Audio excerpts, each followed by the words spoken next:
Hi guys! Nagkasabay dumating mga parcel ko kaya sinabay ko na lang sa pag-unbox. Inuna ko sa pagbukas ang baby wipes ni Aling Maliit. Galing ito sa Moose Gear. Matagal na po akong user nito pati diaper niya. Sa halagang 199 ay 3 pack na kaya napakasulit nito. At ito naman ang bata. Hindi pwede na hindi ko kasama sa pag-unbox kasi paglaki nito ay mag-vloggeries din siya. Sinunod ko naman sa pag-unbox ang malaking box. Ang laman nito ay gatas ni Aling Maliit. Matagal na po ako sa online bumili para makilis ng 1K voucher nila. Napakamahal kasi nito, kaya diskarte na lang para makakuha ng discount. Kung sa mall ka bibili nito ay fixed price na po. Samantalang sa online ay makalis ka at same quality lang kasi sa flagship store naman ako bibili. At pagbukas ko ay sira na po ang box niya kaya tiningnan ko ang bawat supot nito kailan ang expiration. 2025 pa kaya okay lang kahit damage na ang karton nila. Ang importante ang pinakalaman nito. Isang buwan na po itong konsumo ni Aling Maliit, bali ang mauubos niya ay 4.8 kilo. May natira pa kasi siya last month na 3 supot kaya tig 1.8 kilo lang ang chinek out ko. At lastly, ito naman ang unbox natin. Dahil napakahilig ko sa mga gamit sa kusina kaya ito naman ang chinek out ko. Napakarami kong mga gamit na in-add to cart lang pero ngayon unti-unti ko nang na-check out.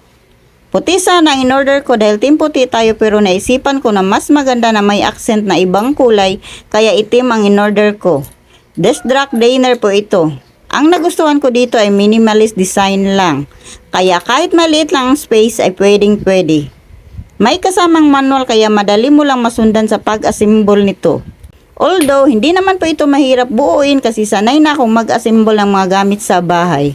May kasama na siyang lagayan ng mga kutsara at tinidor.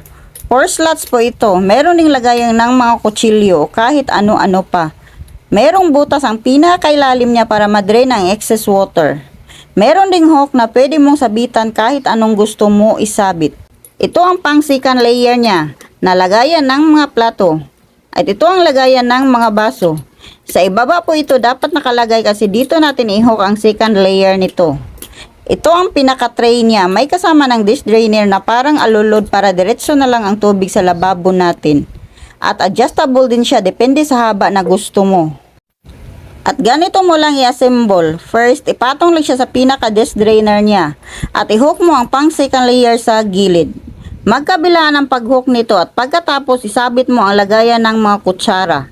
At saka ipasok mo dito ang lagayan ng mga kutsilyo. Isabit mo rin ang hook sa kabila. Pwede mo ilagay dito ang mga sponge o basahan na ginamit mo sa lababo. At ito ang final look niya. Napakaganda at napaka-organized na. Hindi ka naman problema kung saan mo ilagay ang iyong mga hinuhugasan para madrain ang tubig nito. Kusa siyang tumulo diretso na sa lababo.